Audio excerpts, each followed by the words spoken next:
भले ही लाख बयार बह रही हो, समाज के लाख तरक्की होने के बाद कही जा रही हो, बेटे बेटियों के बीच की खाई को खत्म करने के लाख दावे किए जाते हों, लेकिन हकीकत तो ये है कि अब भी हमारा समाज बेटियों के प्रति दोहरे नजरियों को बदल नहीं पाया है। अब भी परिवार को अपने बहू से बेटा ही चाहिए। अगर बेटी हो गई तो बहू पर ससुराल वाले जालिम बनकर टूट पड़ते हैं। आप भी उदयपुर की उस मां की बेबसी को देखिए, समझिए, जिसे बेटी होने पर घर से बाहर निकाल दिया गया।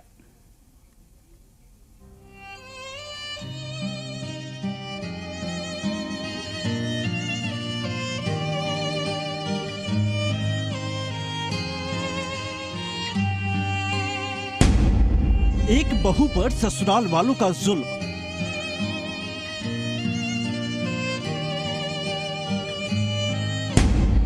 बेटी को दिया जन्म तो घर से निकाला बाहर। उदयपुर के रामपुरा की रहने वाली एक मां ने जैसे ही तीसरी बेटी को जन्म दिया, उसके ऊपर ससुराल वाले जालिमों की तरह टूट पड़े। हर दिन ताने दिया जाने लगा और फिर मारपीट के बाद 7 महीने की बेटी के साथ मां को घर से बाहर निकाल दिया गया। इस मां ने साल 2007 में रामपुरा चौराहा के रहने वाले शख्स दक्ष पांड्या के साथ लव मैरिज की थी, लेकिन शादी के बाद उसने 3 बेटियों को ही जन्म दिया।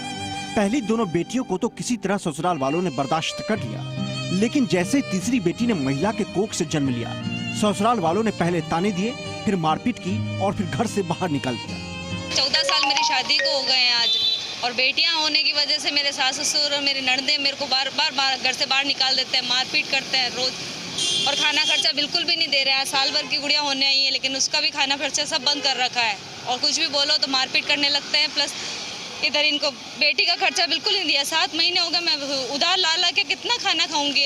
कानूनी कार्रवाई भी कुछ ही नहीं कर रहे हैं। बार बार कंप्लेन करवाती हूँ तो ये लोग कोई कानूनी कार्रवाई सुनवाई नहीं हो रही है मेरी। महिला ने अपने आरोपों में कहा है कि उसके ससुराल वाले उसके पति की दूसरी शादी कराना चाहते हैं, लिहाजा अब वो एसपी ऑफिस में इंसाफ मांग रही है। वो कहती है उसने कोई गुनाह नहीं किया है, बेटियां देवी का रूप होती हैं और उसने देवी को ही जन्म दिया है। लेकिन सवाल यह है कि आखिर कौन बदले समाज की इस मानसिकता को, जो अब भी बेटों में ही चैन तलाशते हैं और बेटियों को सर का बोझ समझते हैं। धीरज रावल, जी मीडिया, उदयपुर।